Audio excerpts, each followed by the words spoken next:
तुम्हारे लिए अंधेरा है, मेरे लिए प्रकाश है। तुम्हारे लिए रात है, मेरे लिए दिन है। वो तो उनके अनुभूति का वेदांत था, अनुभूती थी उनकी। जो व्यक्ती त्या विषयापर्यंत पोहोचला नाही त्या व्यक्तीने तिथे वाणीला विराम दिला पाहिजे। काय ती वाक अगोचर वस्तू आहे। कलेक्टर साहब ते विद्वान लोग होते, शिकलेला होता, IAS अधिकारी। उसने कहा कि समझ गया हूं।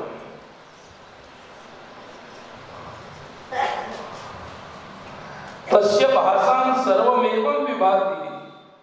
त्याचा प्रकाश ज्याला मिळालेला आहे ना, त्याला संसारातल्या कोणत्याही प्रकाशाची गरज नाही। परंतु हे केव्हा सत्य आहे? अशा प्रकारचा अनुभव आल्यानंतर ते सत्य आहे। तुम्हाला त्याच्यावरती कदाचित विश्वास नाही बसला। आपण फक्त विश्वासापर्यंत अविश्वासापर्यंत पोहोचलेलो आहोत, अनुभवापर्यंत पोहोचलेलो नाही। म्हणून आपल्या अवाक्याच्या बाहेरची गोष्ट आहे काय की अशा प्रकारची परिस्थिती आहे की ज्याला आत्मप्रकाश मिळालेला आहे, त्याला बाह्य प्रकाशाची काय आवश्यकता आहे?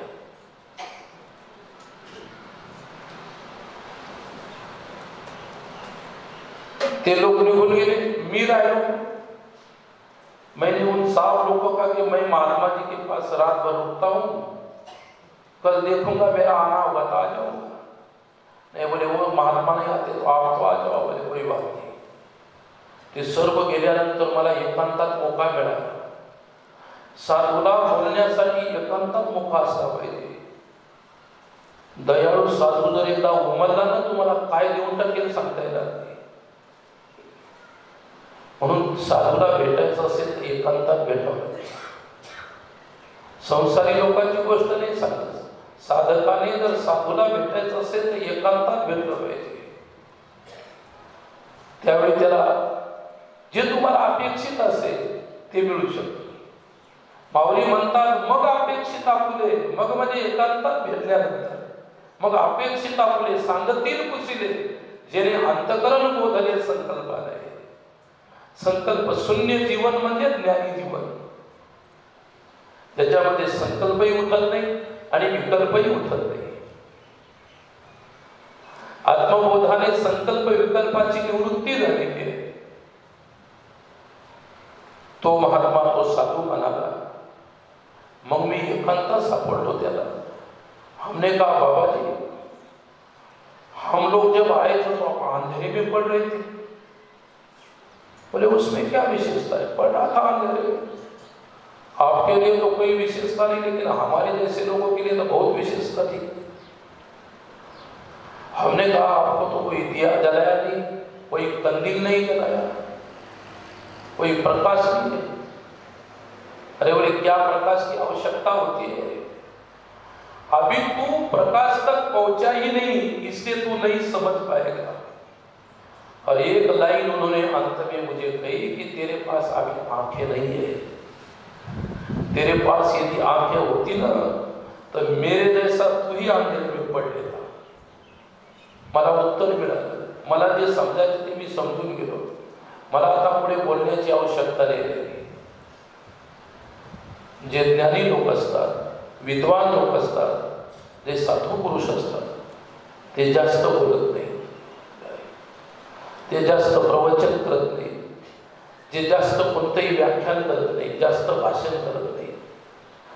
त्यांच्याजवळचं संक्षिप्त भाषण सर्व काही आहे। म्हणून ज्ञानाच्या संदर्भात अति मोठा विषय देण्यापेक्षा व्यासांनी फक्त सूत्रामध्ये दिलं। भाषेला सूत्रात आणलं, त्यांनी भाषेला संक्षिप्त केलं, भाषेला लघु केलं। कारण भाषेला गौरव करणं, भाषा वाढवणं हा गौरव नावाचा दोष आहे। भाषेला जेवढं लहान करता येईल तेवढं करण्यात अर्थ असतो। व्याकरणकारांनी असं लिहिलेलं आहे, अर्थ मात्र लागेल मन्यन्ते पुत्र उत्सवा।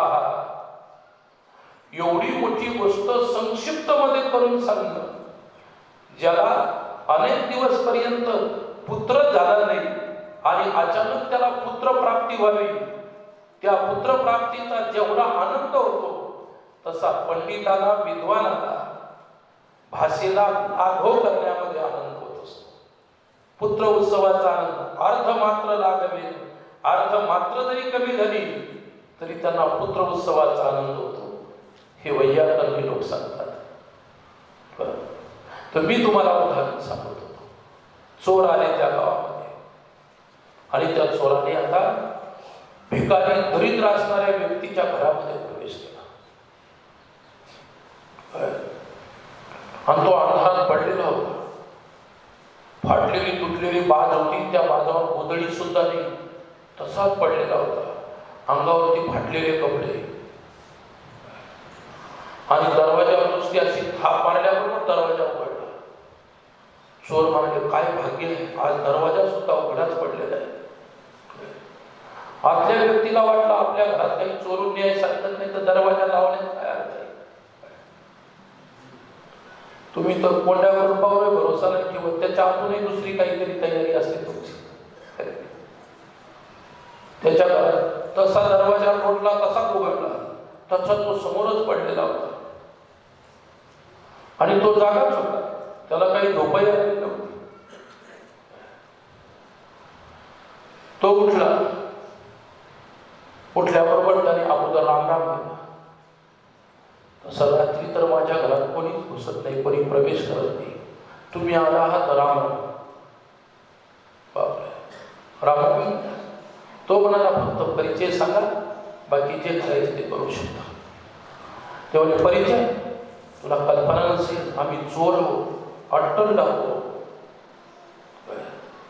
आणि फटाफट चाव्या असतील चाव्या दे. कपाट कुठे, पैसा कुठं ठेवलेला आहे, धन सोनं नाणं कुठं ठेवलेलं आहे. तो म्हणाला, तुम्हाला जर दिसत नसेल दिवा लावा पाहून घ्या. या घरामध्ये चाबी आहे, या घरामध्ये कुलूप आहे, या घरामध्ये कपाट नाही, या घरामध्ये सोनं चांदी वगैरे काहीच नाही. फक्त तो म्हणाला, या घरामध्ये देवघरामध्ये गणगोळी बुक्का आहे आणि पाण्याचा तांब्या भरलेला आहे आणि तुम्ही माझ्या घराला सणात केलेलं आहे. तुमच्या पावलानं हे घर फार पवित्र झालेलं आहे आणि तुम्ही जर 2 मिनिट बसले तर मी तुमचा सन्मान करू शकतो. मी गरीब माणूस आहे, मी क्षमा मागतो तुम्हाला, बसा थोडं. गोपीचंदनाचा तिलक लावला, बुक्का लावला, अगरबत्ती घेतली, ओवाळली, पाया पाडला. म्हणजे याच्यापेक्षा तुम्हाला अधिक सन्मान नाही करू शकतो. आपल्या तोट्याच्यापेक्षा अधिक काहीच नाही. माझ्यासारख्या भिकाऱ्याच्या, गरीबाच्या, दरिद्राच्या घराला तुमची पावलं लागली, हे काय कमी आहे का? आजपर्यंत चोर घुसत असतात, परंतु धनिकाच्या घरी, पैशावाल्याच्या घरी, सोनं नाणं असणाऱ्या लोकांच्या घरी. पण तुम्ही आज माझ्या घरी घुसले आणि हीच गोष्ट जर तुम्ही माझ्या महिन्यापूर्वी सांगितली असती, तुमच्या घरी आम्ही येणार, मी थोडंसं काही आणून ठेवलं असतं. मला दुःख या गोष्टीचं आहे की तुम्ही आता माझ्या घरातून खाली यायचा. काय जीवन आहे हे? ज्ञानीपुरुषाचं जीवन आहे, ज्ञानीपुरुषाचं जीवन आहे. चोर आहे म्हणून त्यांचा अभेद नाही. शाहू आहे किंवा कोणी आहे किंवा कोणी परमेश्वरही असेल, कोणी असेल, सर्वांच्या प्रती एकात्मता भाव, एकीकरणाचा भाव, सर्व एकच आहे. समोहम सर्वभूतेषु, सर्व प्राणी मात्रामध्ये सर्वस्य चाहम हृदि सन्निविष्टा मत्तस्मृतिर्ज्ञानम अपोहनंच किंवा वेदैश्च सर्वै रहमेव वेद्यो वेदांत कृद्वेद विदेवचा. सर्वत्र तो परमेश्वरच व्यापून बसलेला आहे. कोणाचा मान करू, कोणाचा अपमान करू हा विषयच उरत नाही. जो दिसेल त्याचा सन्मान आणि नाही दिसला तर अपमान नाही. म्हणून त्या पुरुषासाठी तेथे कोणा कोण सन्मानी. भक्त आणि भगवंत जर एकच झाला, द्वितीय वस्तू शिल्लक राहिली नाही. अरे राम राम करायचं असेल तर 2 माणसं लागतात. त्यांना हात जोडले की इकडचा हात जोडतो, त्यानं राम राम म्हटलं तर इकडचा राम राम म्हणतो.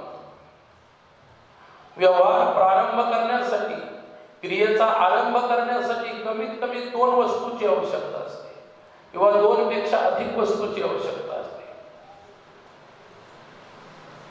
एका वस्तूमध्ये कोणतेही भाव प्रकट होणं शक्य नाही आणि एक वस्तू असून तर ती व्यापक असेल, तिच्यामध्ये व्यवहार शून्यता असते. म्हणून परमात्मा व्यापक असल्यामुळे परमात्म्यामध्ये कोणतीही क्रिया घडत नसते. म्हणून म्हटलंय की व्यापकत्वात क्रिया भाव, व्यापकत्वामध्ये क्रियेचा अभाव असतो. म्हणून सन्मान करणे, मान करणे या क्रिया आहेत. म्हणून जेथे क्रियाचा अभाव झालेला आहे, क्रियेला आश्रित असणाऱ्या कर्माचाही अभाव झालेला आहे, कर्माला आश्रित असणारा जो कर्ता आहे त्याचाही सुद्धा अभाव झालेला आहे. जेथे न कर्म राहिलेलं आहे, कर्ता राहिलेला आहे, क्रिया राहिलेली आहे, ही त्रिपुटी शून्य जेथे जीवन झालेलं आहे, अशा ज्ञानी पुरुषांचं लक्षण तेथे कोणा कोण सन्मानी, तिथे कोण कोणाचा सन्मान करणार आहे? शक्यताच नाही कोणा कोणाची सन्मान करण्याचा. दुसरी गोष्ट म्हणाले सन्मान का होत नाही, तर त्याचं उत्तर दुसऱ्या कडव्या दिलेलं आहे. उरी तो राहिले गोमटे गौरव, ओढे माझा जीव पायापासी. उरी तो राहिले गोमटे गौरव. तो कोवराय म्हणतात, उरी ते राहिले गोमटे गौरव, ओढे माझा जीव पायापासी. काय उरलेलं आहे? उरी तो राहिले, जे शेष राहायला पाहिजे होतं ते राहिले. इथं भाव असा आहे की तुम्ही स्वामी आणि मी सेवक, हा भाव शिल्लक राहिलेला नाही. तुम्ही स्वामी, मी तुमचा सेवक, असा स्वामी सेवक भाव राहिला नाही किंवा असा सेव्य सेवक भाव राहिला नाही. आणि कदाचित विचाराच्या अंतिम सेव्य सेवक भाव जर उरला असता तर गोमटे गौरव, मी त्याचा चांगल्या प्रकारे आदर केला असता. परंतु देवा, मला सेव्य सेवक भावाची इच्छा आहे. मला सेव्य सेवक भाव कायमचा राहायला पाहिजे, कारण मला भक्ती लुटायची आहे, प्रेम लुटायचं आहे, आनंद लुटायचा आहे. परंतु सेव्य सेवक भावाचा हा जो भेद आहे, हा भेदच तू मिटवल्यामुळे, गुरु न दिल्यामुळे आता मी काय करणार? परंतु तू जर सेव्य सेवक भाव जिवंत ठेवला तुझ्या कृपेनं, हीच करुणा आहे. माझा सेव्य सेवक भाव मिटू देऊ नको. माझा सेव्य सेवक भाव जशाला तसा ठेव.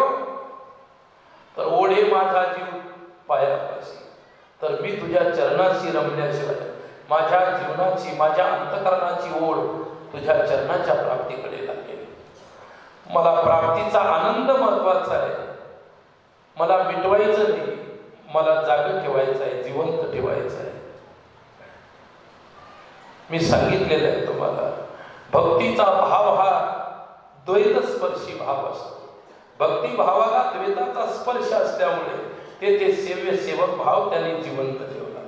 इथपर्यंत तुकोबाराय म्हटले की नको ब्रह्मज्ञान आत्मस्थिती भाव, मी भक्त तू देव ऐसे करी. किंवा तो मज व्हावा, वेळो वेळा व्हावा पांडुरंग. तो परमात्मा आणि मी, आमचा संबंध कधी मिटू नये, आमच्या संबंधामध्ये कधी तूट पडू नये, आमचा संबंध नेहमी जिवंत असला पाहिजे, एवढीच इच्छा आहे, एवढीच माझी अभिलाषा आहे. परंतु हे नारायण, हे पांडुरंग, हे भगवंता, मी तुझ्या चरणाशी एक विनंती करतो. नेनपणे आम्ही आळवू बोलसे, बोलवितो रसे शब्द रत्ने. हे तिसरं कडवं आहे. तिसऱ्या कडवामध्ये करुणा भागलेली आहे. आपलं चिंतनच करुणा आहे. आपल्याला शेवटपर्यंत करुणा याच विषयाचं चिंतन करायचं आहे.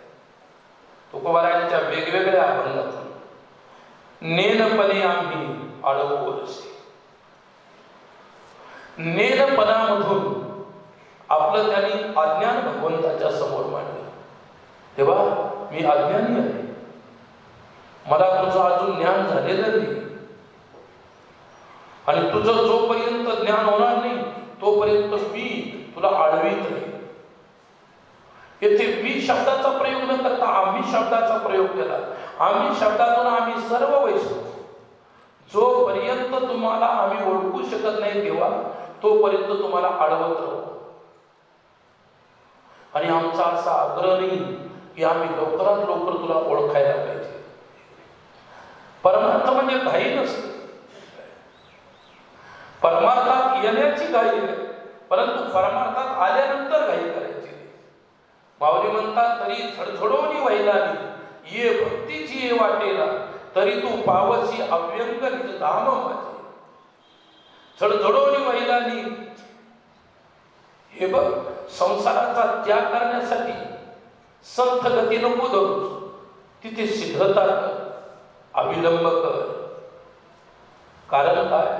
शुद्ध भक्तिभाव एखाद्या वेळी तुमच्या अंतःकरणात उत्पन्न होतो, परंतु उत्तर क्षणामध्ये जो नष्ट झाला तर हजारो वर्ष तो भाव येण्यासाठी लागतात.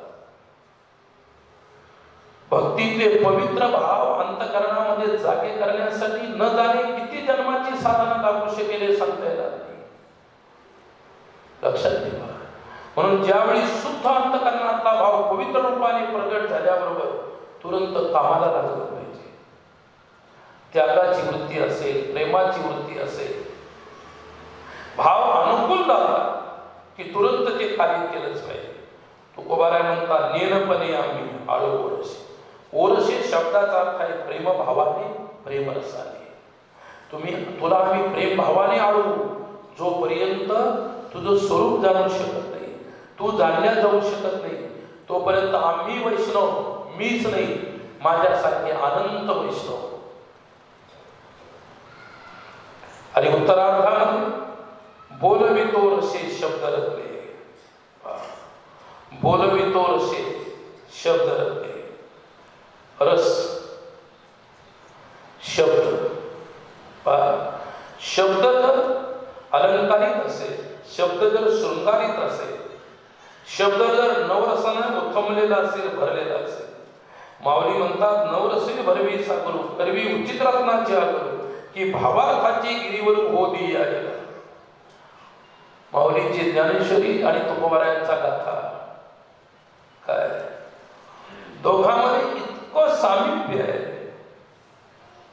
एकच सिद्धांत दोघांच्या भाषेमध्ये जर आपण चिंतनात मांडला तो खूप आनंद येतो. कारण तुकोबारायांनी आपल्या गाथ्यामध्ये माऊलीचं अनुकरण केलेलं आहे, परंपरेचं अनुकरण केलेलं आहे, संप्रदायाचं अनुकरण केलेलं आहे. आजकाल लोक संप्रदाय शब्दाचा चुकीचा अर्थ करतात. हे लोक सांप्रदायिक आहेत, हे लोक सांप्रदायिक आहे म्हणजे त्याचा चुकीचा अर्थ करतात. इथे संप्रदाय शब्दाचा अर्थ वेगळा आहे. काय? सम्यक प्रदाती इति संप्रदाय, जो यथार्थ ज्ञानाला देतो, जो परंपरेच्या ज्ञानाला देतो, परंपरेनं आलेलं जे गुरु ज्ञान आहे मला जो दे, असा संप्रदाय आहे. आणि असा संप्रदाय जो आहे, म्हणून ज्ञानेश्वरीच्या शेवटी माऊलीनं लिहिलेलं आहे की संप्रदाय फळे उपासनीय, संप्रदाय फळे उपासनीय. संप्रदाय अतिशय महत्वाचा आहे. बोलवितो रसे शब्द रत्ने, येथे तुकोबाराय शब्दाला रत्न म्हणतात. रत्न आहे, धन आहे, पैसा आहे. तर दिल्यानंतर आपल्याला काहीतरी मिळते, ते फुकट नाही. रत्न आपण एखाद्या सोनाराच्या दुकानात घेऊन विकायला गेलो, रत्न द्या, त्याच्याकडून पैसा घ्या.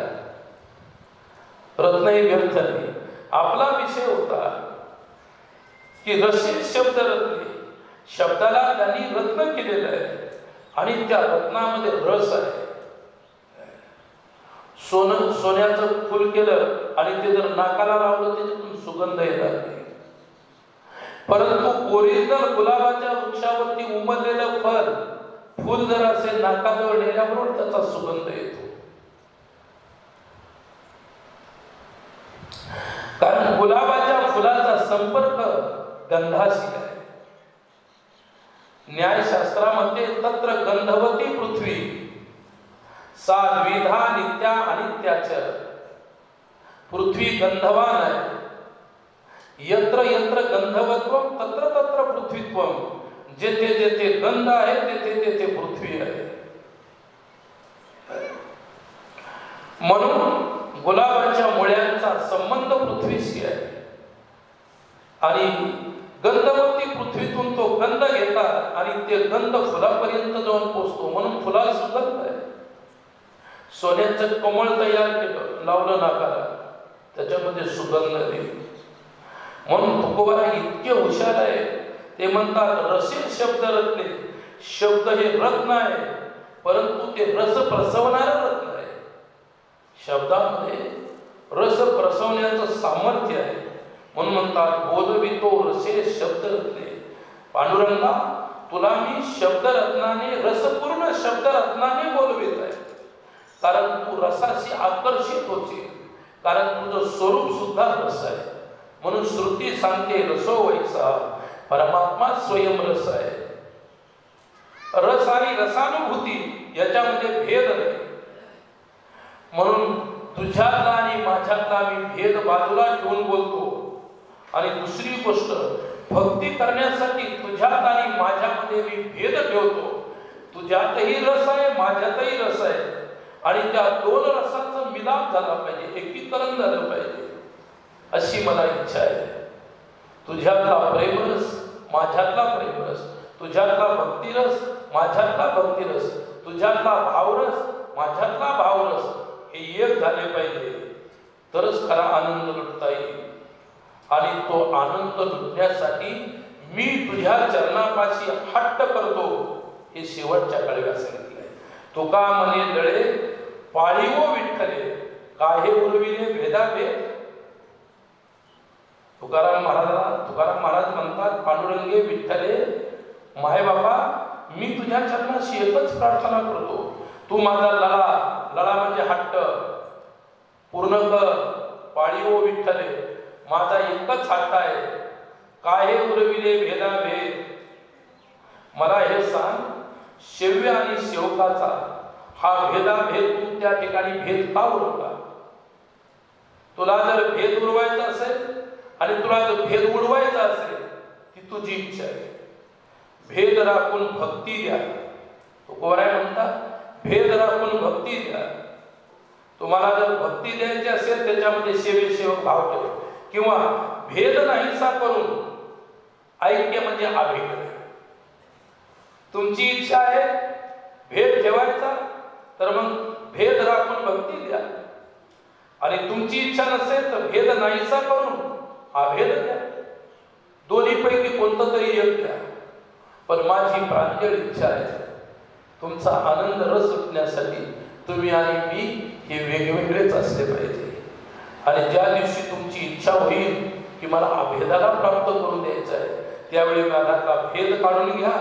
तुमच्या आणि माझ्यामध्ये कायमची एकता आहे. एकमेवा अद्वितीयम ब्रह्म नेह नानास्ति किंचन. अशा प्रकारचा तुकोबारायांचा करुणा या प्रकरणातील या दुसऱ्या अभंगाचा अर्थ आपण आज पाहिला. कालही करुणा पाहिली आणि आजही करुणा पाहिलेली आहे. आणि म्हणून या करुण रसाचा आनंद आपल्याला अजूनही पुढे घ्यायचा आहे. म्हणून आजचा हा प्रवचनाचा अभंगाचा भावार्थ इथे पूर्ण करून झालेली सेवा पांडुरंगाच्या चरणी समर्पित करतो. पुंडलिक वरदा हरी विठ्ठल श्री ज्ञानदेव पंढरीनाथ भगवान.